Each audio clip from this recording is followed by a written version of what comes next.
তো বন্ধুরা দেখো, আমি সুন্দর একটা রান্নার ভিডিও নিয়ে চলে এসেছি। রুই মাছগুলোকে আমি নুন একটু সামান্য হলুদ দিয়ে মেখে রেখেছি।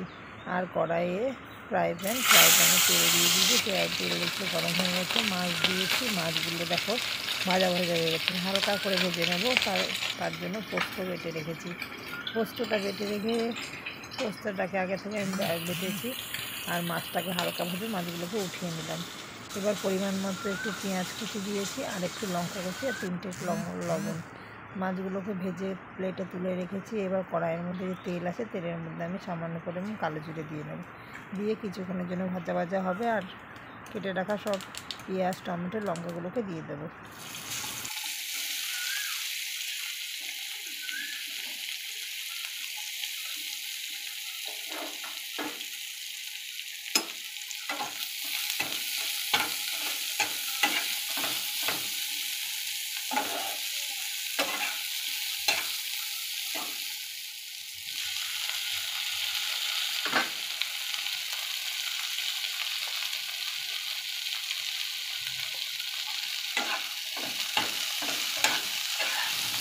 পেঁয়াজটা টমেটো যতক্ষণ না পর্যন্ত ভাজা হবে, ততক্ষণ পর্যন্ত আমি গ্যাসটাকে লো ফ্লেমে রেখে এইগুলোকে পুরো ভালোভাবে ভাজা করে নেব।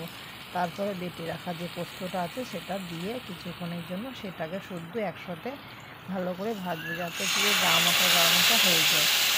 গা মাখা যখন হয়ে আসবে, প্রায় দেখবো পোস্তটা পুরো মাখা হয়ে গিয়েছে আর রস টেনে গেছে, তখন আমি পরিমাণ মতো আবার একটু ঝোল দিয়ে নেব।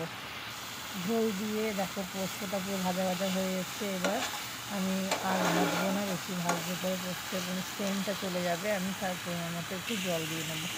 জল দেওয়ার পরে এটা গ্যাসটাকে লো ফ্লেমে রেখে পোস্তটাকে আমি একটু ফুটতে দেবো। পোস্তটা যখন ফুটে আসবে, ভেজে রাখা মাছটা দিয়ে দেবো।